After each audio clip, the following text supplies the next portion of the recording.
Is marriage over? Is marriage a thing of the past? 75% of Gen Z not married. You're single. Only 44% of millennials are married. Some news reports, man, poor girls go out here, go on some blind date, meet somebody online, and don't make it home. End up in a suitcase.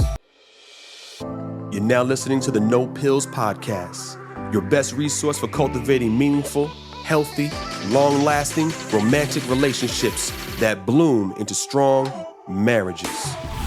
Welcome to No Pills. Welcome to No Pills.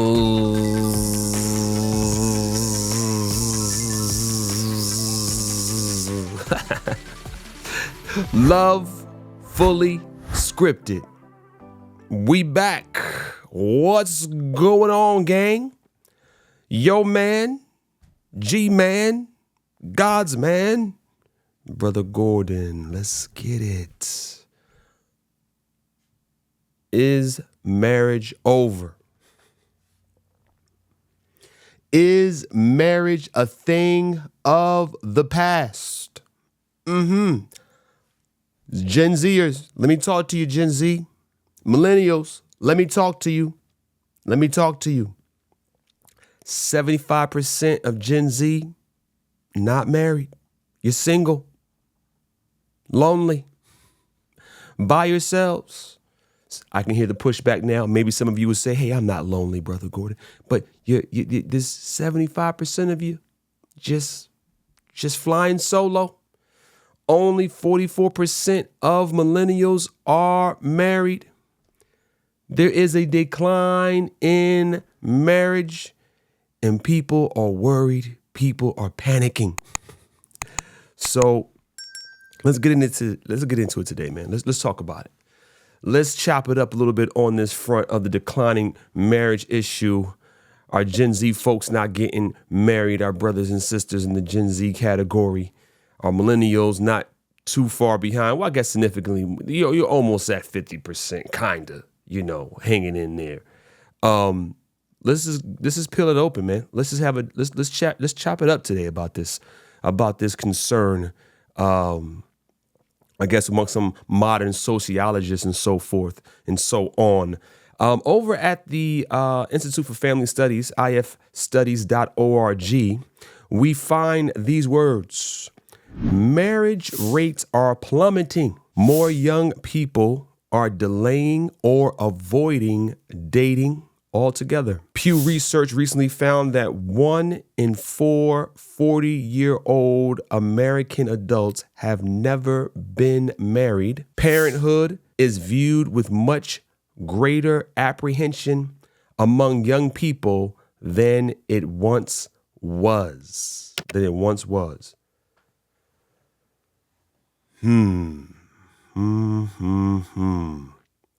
As I read this statement about 1 in 40 40-year-olds in America not being married, I immediately thought but are they virgins?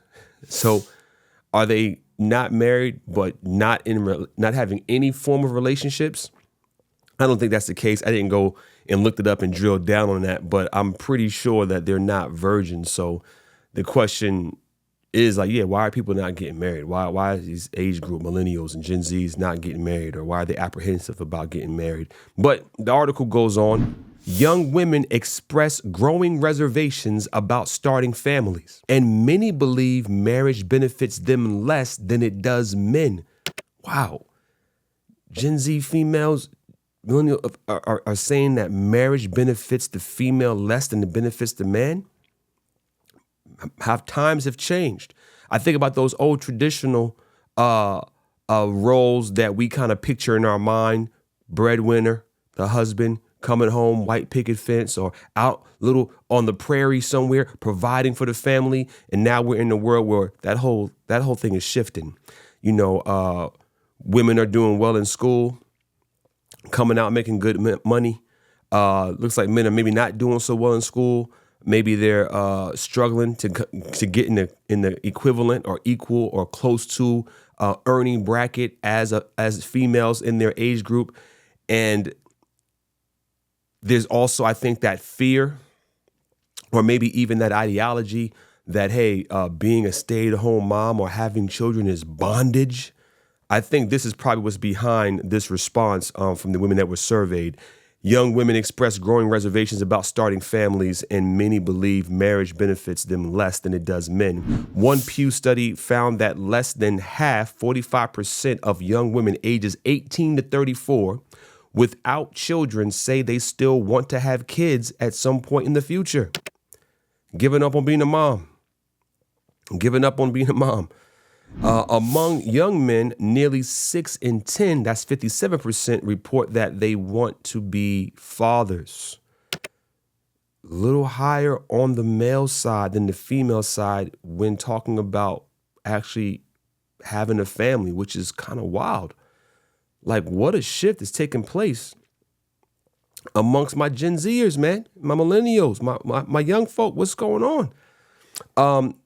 Baby boomers, okay, they married on average around the age of 20 to 21. Today, younger generations, 27 to 29 is when they are marrying now.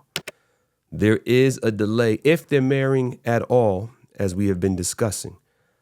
Why? So let's talk about some more of the why. Why is there a delay, apprehension, or just a straight no thank you when it comes to marriage? And I think they're struggling to find relationships, to be in relationships, but I know that sexual encounters are definitely happening, right? But I don't want to get ahead of myself here, my thought process, but economic instability, that's on the list. It is not cheap. It ain't cheap to raise no children, to have no babies.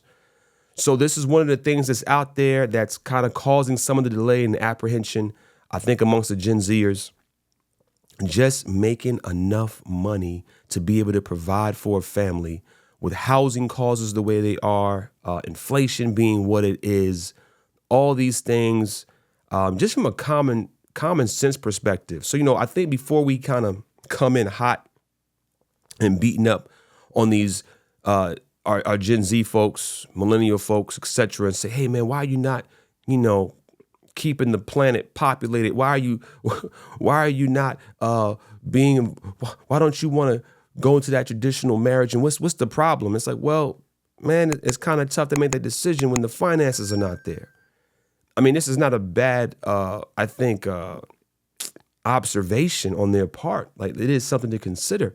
I don't know anybody who wants to sign up for poverty. Sickness and health, death do its part, rich or poor. But I mean, I don't know anyone who's going to the altar like, yeah, I'm here for the poorer, unnecessarily. So I don't know if having a family that you can't provide for is something that anybody's looking to do, no matter what generation that you're in. So I think that's a decent consideration, or I can at least understand where the concern is coming from to say, I need to really consider this thing of getting married. All right. I've asked myself in recent years, why is it not so that of an honest man who's willing to work hard, an honest, hardworking man is willing to go out and get an honest job, blue collar or otherwise, why can he not make enough where his wife and he can make the decision for her to stay home and homeschool or educate the kids or do it? Why isn't that just like a viable option for all Americans? How things spun so out of control and economics gotten so out of whack that if you want to be an honest Joe, be a good, honest civilian and citizen, that's not going to be enough. You willing to be honest, even hardworking, or even being willing to apply yourself doesn't, you've got to aspire to do more. You've got to get into certain industries and hope AI doesn't knock you out. And man, it just seems frustrating to me, like, man, I feel like you should be able to take any job, get any regular job and be able to support your family. If not, what's the point of the job? What's the point of the workforce? What's the point of said corporation or business opening a shop to pay people not enough and you only have so much time in a day? There's only so much time to spend with your family at work.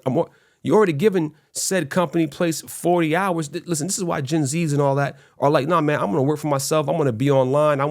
They're getting away from some of these, what I want to say, almost it comes across as, I guess, archaic thought processes in regards to making money and supporting yourself. And more importantly, I think you're being driven to these places. I mean, even all of us are being driven to think outside the box, because it's like, man, inside the box, even if you're honest and you're cool, you're laid back, you don't have all this, you're not trying to be a millionaire. It's like, nah, man, being a millionaire seems like the only way to survive. It's crazy, man. So economic instability, is one of the reasons that, the Gen Zers are like, hey, man, I don't know about these. I don't know about these babies, man. I don't know about this marriage thing. Shifts in religious values. Shifts in religious values. I've found just in my, I guess this is, anecdotally speaking, in my personal interaction with the younger generation, they tend to be leaning more to a godless mentality, definitely kind of gravitating away from Christianity. And what's interesting about that is when you research marriage and ask the question, well, why are people even getting married in the first place in our culture, in our traditions? Where does this really strive from? As you know, over here at No Pills, no blue pills, no red pills, no pills, we believe the relationship, the marriage, right, is a vehicle. The owner's manual is the Bible, and God is the manufacturer. Some of my young G folk, I mean, my young G, my Gen Z folks, they're moving away from that idea. And so then you ask yourself, well, then why even get married? Marriage is this institution from God, right? That's from God. Like, why even get married if you don't have that premise, if you don't have that foundation, that motivation?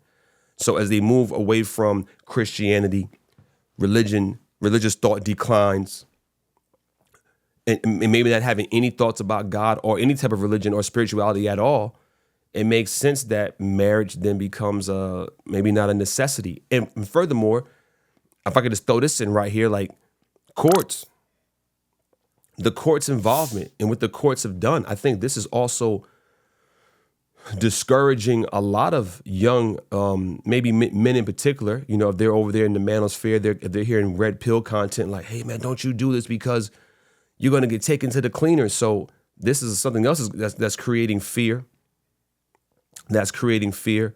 And it's the courts and what's being said about the courts and how divorces are being handled. Listen, this is I'm gonna get down with another issue. My next point here, divorce, right? So you got divorce, how the courts are handling divorce, the lack of spirituality, the shifting away from religious belief system. These are the reasons that young people are like, man, if I step outside of religion, I'm not even winning. Like I'm not even being valued. My marriage is not even being valued or respected, or it's not even being fairly dealt with if there is some type of issue that arises in my marriage, which may lead to a divorce, God forbid.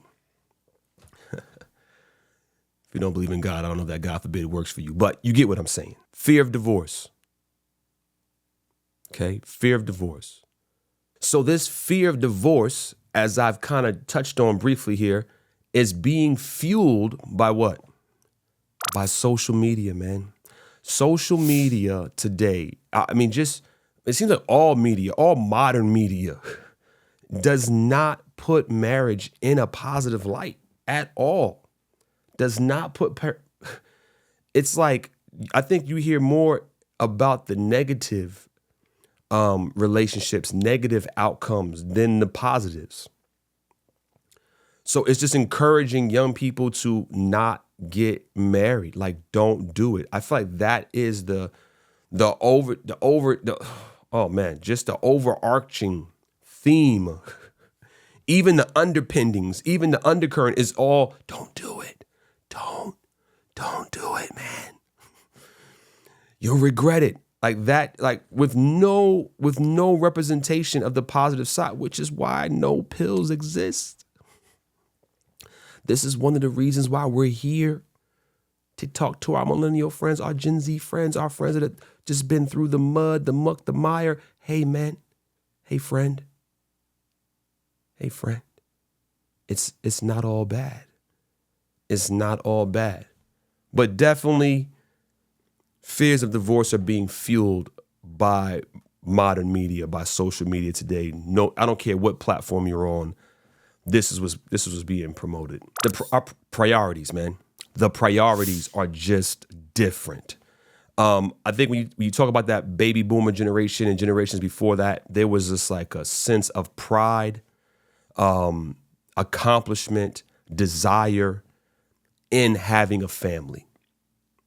Like, hey, I've done my role in giving birth to a child, having somebody look you in the face with half your DNA, and then loving on that child and raising that child. And like, this was a key priority and accomplishment for a young family in those generations. But today, the priority is getting the bag. Let's call it what it is. Getting the coin. Cha-ching, that is the priority.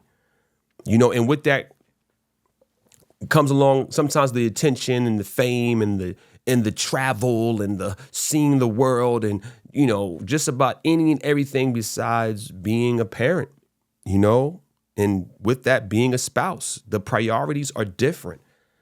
It's about making that money. And listen, back to that whole financial perplexity that we're in, and if you want to call it even fear, like, I can kind of understand that. Like, why would you want to not say to yourself, hey, if I don't prioritize my income, then I'm looking over the next couple of years of being a pretty poor person, and I don't want that. So I think because, a wage it is not enough to take care of the bills, there's even more pressure. Like, hey, I just can't go out here and just be happy. I gotta be wealthy so I can have something to eat. So if I do want to go on a trip, I could. So it's almost, what I'm saying is, I wonder if the priority mindset is not just solely being influenced by your peers or by social media or what's online, but also with the realities of, man, you got to get money to halfway, you got to get a lot of money, substantial money, substantial coin and income to just get by. Priorities are different, man. It's money over family. Money over family today. My Gen Z folks, the other thing that is killing you guys on the marriage front, that's just like got you all over the place. Man, you're embracing a lot of new, well, I won't say new. Let me take that back. That's not true. Because there's no new thing under the sun. You're embracing a lot of sexually immoral practices, beloved. Doing things not according to the manual, which is excluding the traditional marriage union. So you figure if you got all these other things working against your decision, or maybe your idea of entertaining the idea, I should say, of getting married, it's like then you're changing your sexual intercourse now. You're changing your sexual intimacy. You're trying to redefine marriage in your generation. And like I said, there's nothing new under the sun. This is old hat, but it's new to you. So you're sucking it down. You don't know what you want to call yourself. You're pan this, buy that, non this. It's just like, what's going on? Which is just another hit on the institution of marriage. Another reason. It's wild. And look, there's just confusion. Can I call it what it is? It's confusion. And I want to challenge you. Is there better outcomes doing it that way? Statistically, is there any data that supports like, oh yeah, doing it having these non-traditional sexual encounters, is there any profit or benefit to society, to me, to my community, etc.? Something worth asking yourself. Or is it just confusion and, exploration? And, we got this whole, you're in a generation where it's just like, do what thou wilt. This is the generation in which you live. that's being promoted to you. Everything's okay. Nothing is wrong. Nothing is wrong. You can try everything, dibble and dabble. And I want you to just analyze the outcomes of that. How has that been impacting your generation? How are you guys doing? How is Gen Z doing? Physically, emotionally, spiritually, mentally. How are you guys doing? I'm checking in with you. Millennials, same question to you. How are you doing? How is doing it your way going? Be honest. Because I see what we've done is we've now, as a culture, we've just we're just continually been lowering the standards more to the point where, now where people would, we always hear this online from people. Oh, yeah, they are the baby boomers and everybody, they stayed married longer, but they were just unhappy and miserable. And this is the whole thing. I mean, we need to do I haven't heard any numbers on this. I mean, how many people were in these marriages that were just miserable? Like, how many of them? Because, then it was unacceptable to be divorced, right? So now we've lowered the standard and we're accepting it. So we're going into marriages already accepting the divorce. Another thing working against my Gen Zers out there is this illusion that you have limitless options. It's an illusion. Let me say what I mean. I don't care what dating app you're on, what country you're in, and you think, oh man, I've got all these people after me. There's all these options. Listen, beloved, not everybody is compatible with you. I don't care if you have 1,000 people in your DMs. Out of that 1,000, how many people are your spouse?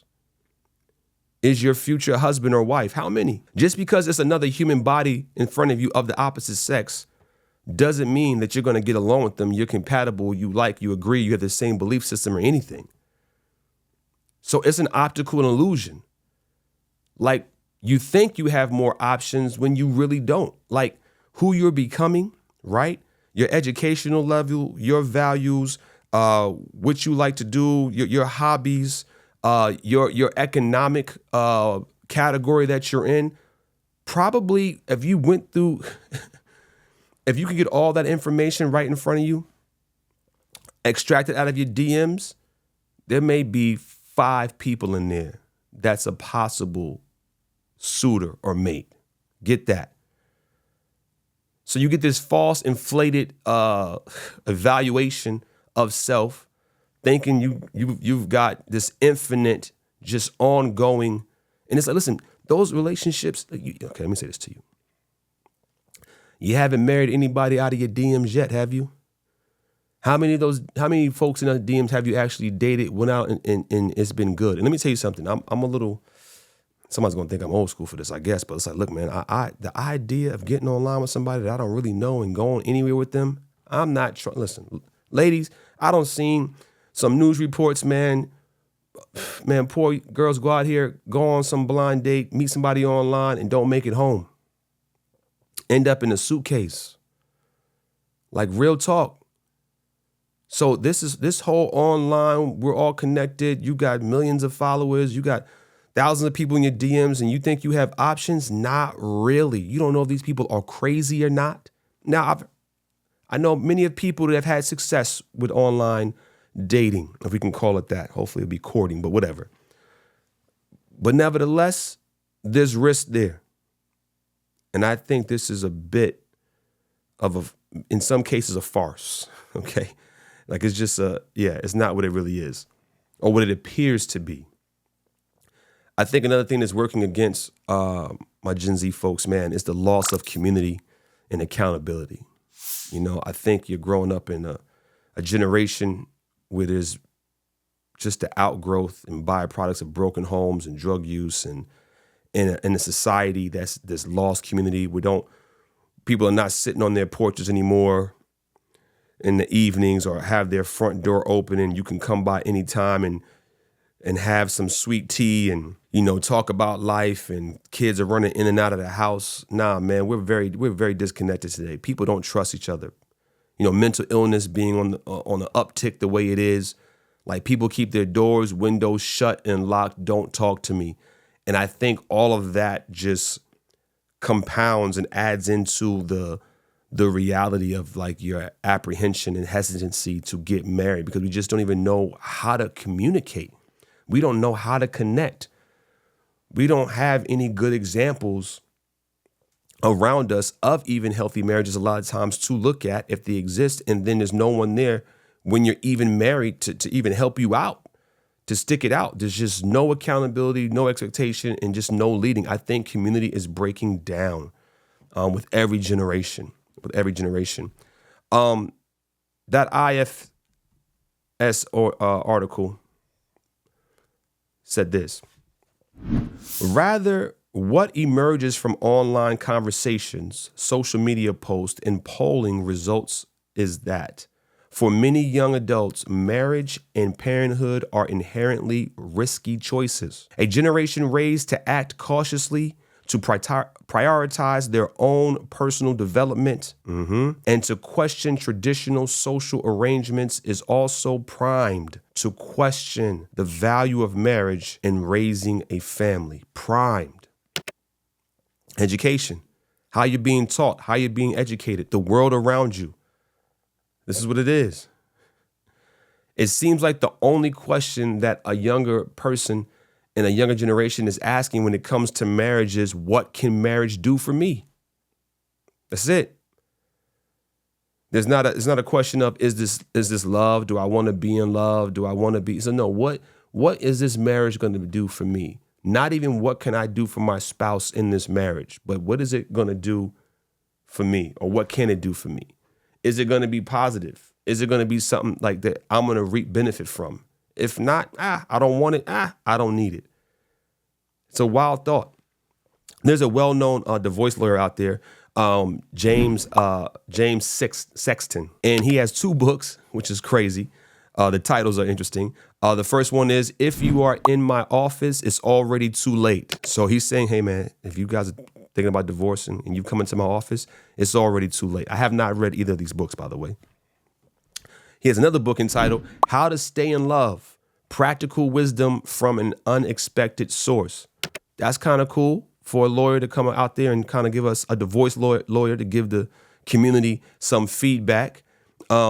Note though, his own marriage did end in divorce, and he doesn't say he's against marriage, but he can't see himself getting married going into the future.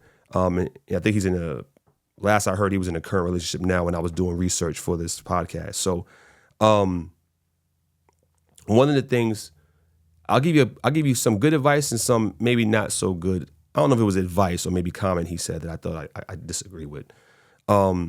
One of the good pieces of advice he gave was that in order to avoid a divorce, you need to be aware of slippage. Okay, so divorce doesn't happen overnight, right? You're working there, like you're slipping, you're losing ground every day with every interaction. And if you're not mindful of that slippage, if you're not mindful that your marriage needs attention, that the oil needs to be changed, right? We need to get checkups. We need to, put air in the tires, sticking with our car analogy over here, no pills. Then eventually that car is going to break down. That engine's going to break down. It's going to seize up. So be aware of slippage. But he also wanted to say this. He believes that if a marriage ends, it doesn't mean it wasn't successful. I don't know how we're measuring success anymore, but I was under the impression that when you got married, it is until death do you part. Better or worse, sickness or health.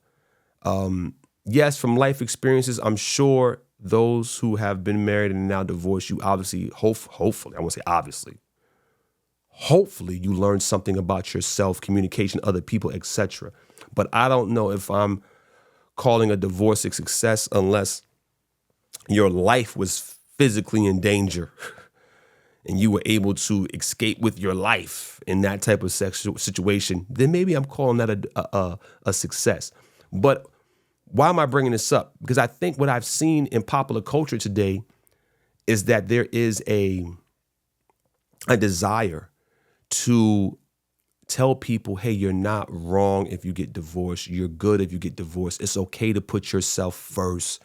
you deserve this, you don't deserve that, and you're not a bad person if you've divorced. And let me be honest, a lot of times it's like you've divorced for no good reason. Like just because I woke up this morning, didn't feel it, or you know what, you're actually not tall enough for me, or just these oh my goodness, just irrational decisions to get divorced are being justified with some talking head in a car, right? Telling you with some tears in their voice, maybe, this was the best thing I could do. A lot of times it's females. This was the best thing for me, and and he didn't do anything wrong, but this is what I needed. Stay away from that stuff, man. How cold-hearted is it to tell somebody, to give somebody a promise that you're going to be with them forever, and then leave them, divorce them, break their hearts just because you got bored, just because you don't want to be together no more? Like, what's that? How is that not seen as evil and hurtful? Like, we can't call that good. We can't call evil good. Like, you didn't keep your word, you broke my heart, you wasted my time, and God forbid if you have children, and now we're going to sit in the car, cry a little, and before the whole world justify our unjustifiable actions? No, I'm not on board with that. I can't receive that into my spirit, as they say. I'm off that train. That's wild. So sometimes that's what I pick up when people are saying, oh, divorce is okay. Yeah, okay. Who got hurt in the process? Who got hurt in the process? Okay. How do we determine success? Anyway, let me move on. Let me move on. I think you know what I'm saying. If your ears have been open and your eyes have been open for a little while now, you know what I mean? To all those who are shouting from the housetops, there is no actual reason to get married. Divorce if it doesn't serve you. You know who you are. We know who you are. Screaming this type of message all across the internet. Let me say this first. Like, no holding punches and no playing games with you. And I know for all my irreligious, you're going to be upset. Well, I don't know what to tell you. I love you, so I'm going to tell you the truth. I want to remind you that sex outside of marriage is a sin. Sex outside of marriage is a sin. You do with that information as you please, as you wish. But you can't say that I didn't tell you. You've been warned. All right. Got a question for you, for everyone that's shouting this message from the house, from every rooftop, every internet portal they can find, every forum, every video. Are people who are not married staying together in long-term relationships? Like, so you're saying we're removing the marriage. Is there any evidence that, okay, by not being married, we're staying together longer and we're still in long-term healthy relationships, even when we're out here trying to change the actual definition of marriage? Is there any evidence that those relationships are healthier, stronger, last longer? Are they in committed monogamous relationships when you remove marriage from it? You know, you don't label it as marriage. You don't go get married officially. Like, are you having better success by not being literally married? Well, in 2023, it was reported from the University of Denver. They did a national survey. They published it in the Institute for Family Studies.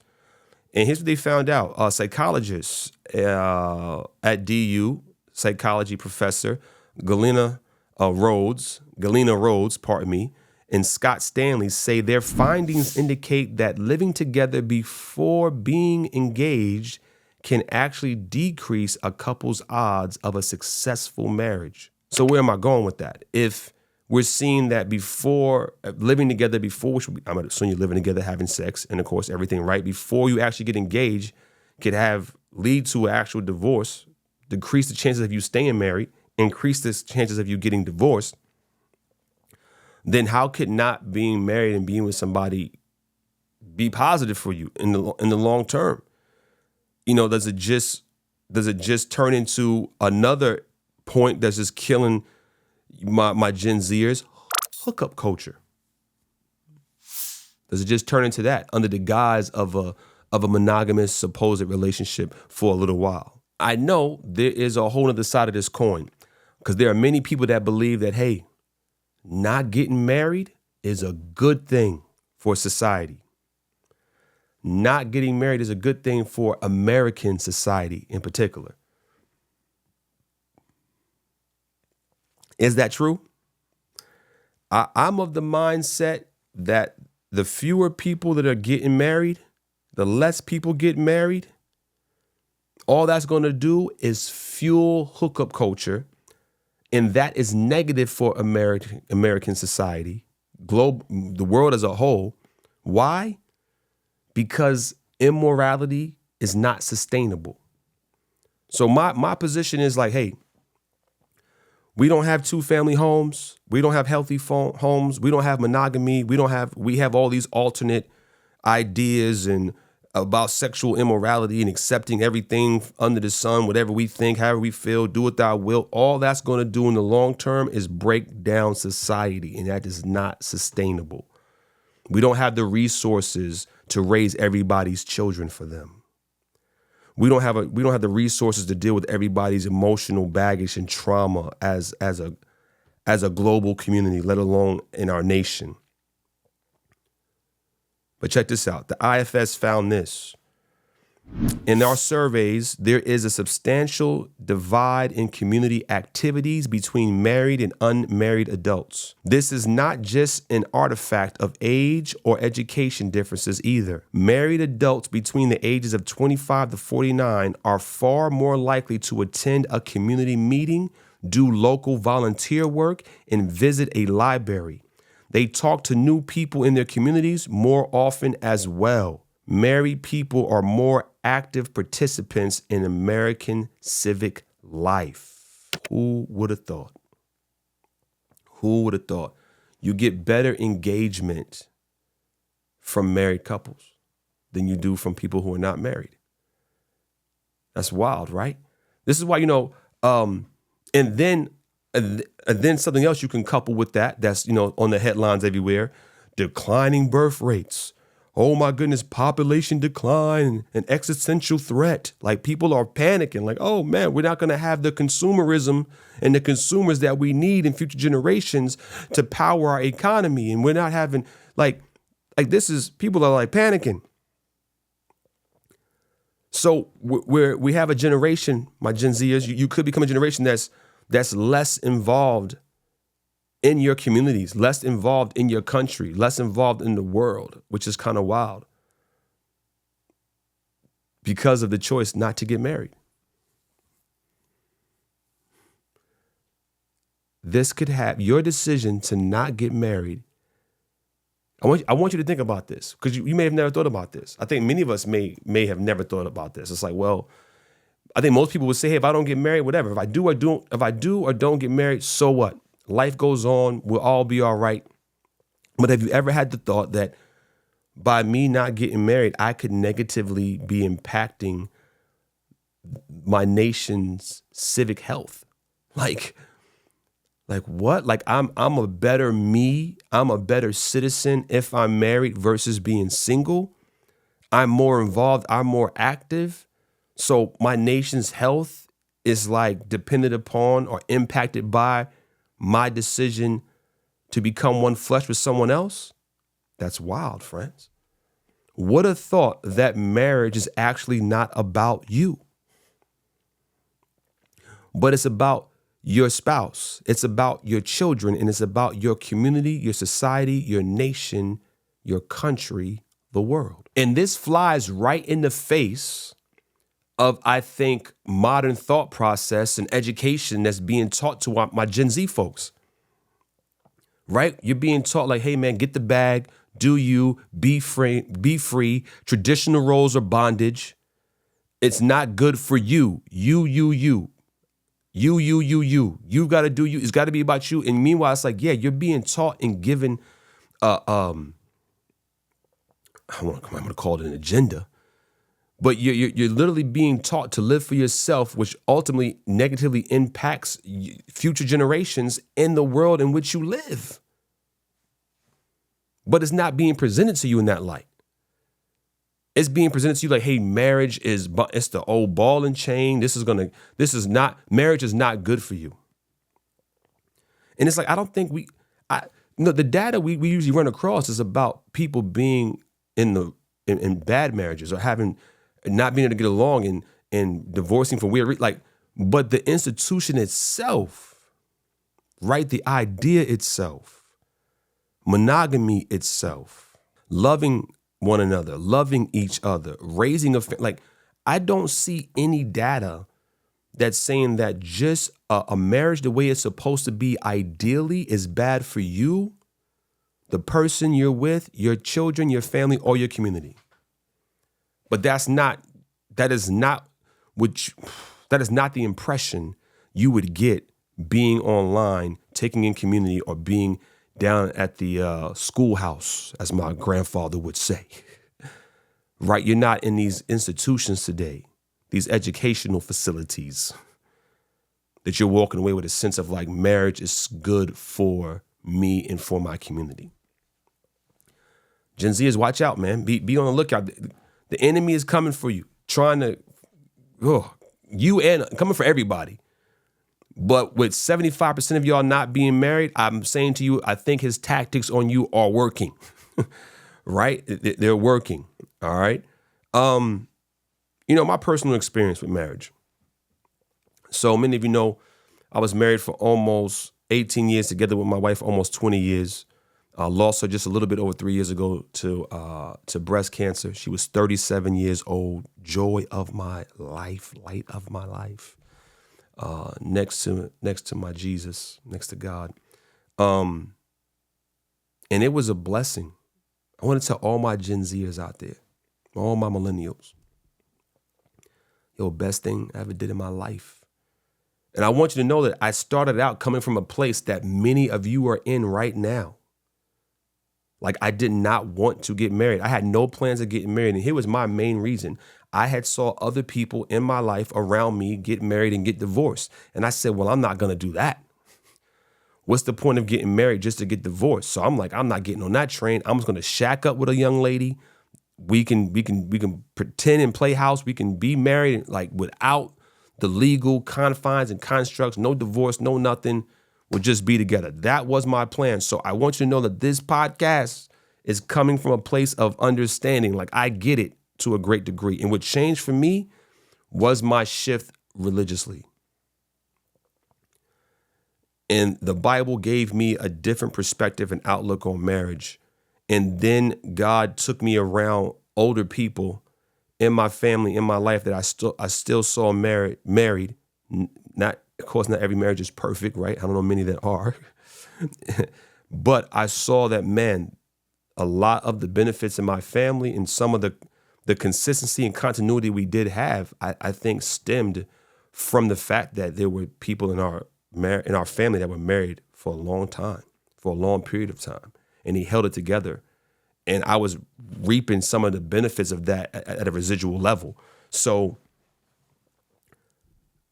I had a good experience with being married. It was not easy. It was hard at times, and more so because of myself, because of me needing to mature and grow up and understand what marriage was about and what it was going to require for me. But if all these voices out here online and in the world are telling you, oh, don't do it, I wouldn't say that to you, but I would say do it wisely. Enter into it very carefully. You want to make sure that person has the same religious faith as yourself, okay? Make sure they have the same religious faith of yourself as yourself. Because remember, I didn't want to get married. I didn't want to do it, but God wanted me to. God did. Um, don't marry someone who believes in divorce. Don't marry a person who's open to the idea of divorce. Don't do it. Don't even bother being with them if divorce is an option for them. Don't marry someone who is willing to let you be unhappy, who's not concerned with your happiness and within reason. I mean, we can't have these unrealistic expectations of happiness. And, we've got to be able to quantify that as well, too, in a realistic framework. But someone who doesn't care about you, doesn't care if you're crying, doesn't care about your happiness, doesn't care about if you're respected or not, if you feel respected or loved, don't marry that person. That's not the person, okay?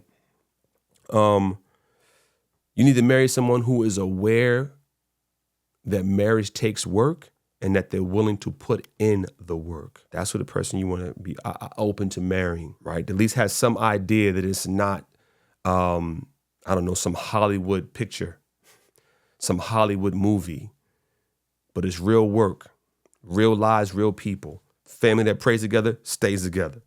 You want to marry somebody who you're able to communicate well with, that there's good communication, right? Listening, responding, repeating what you have said. You're repeating what they have said. Good communication, because that's the person you want to. That there's compatibility. You want to marry the person you're compatible with, not one who just looks gorgeous or looks handsome. You need more than looks to have a healthy marriage, to have a good marriage. Marry someone who understands that the marriage is not just about you two, that it has a calling on it. It's you. God has brought you together to serve others, not just to serve yourself or to serve yourselves. Last thing I'll say to you, I can give you a bunch more tips, but this person needs to be your best friend. Facts. This person needs to be your best friend that you can talk to for hours about nothing and who you always want to be around. This needs to be your best friend. My Gen Z folks, my brothers and sisters, my millennials, my Gen Zers. There's a decline happening in marriage. 75% of you guys are not married. 44% of you are only married on the millennial side. And I want to tell you, I do not believe marriage is a thing of the past. And if God would have put someone in my life that I believe that he had done it, he had called me, I would have no problem getting married again. But enter into it wisely, prayerfully, and do whatever you know that you're getting direct confirmation from the manufacturer from. Beloved, I'm Gordon McGee. This is No Pills, Love Fully Scripted. I'm signing off, and I'll catch you next week.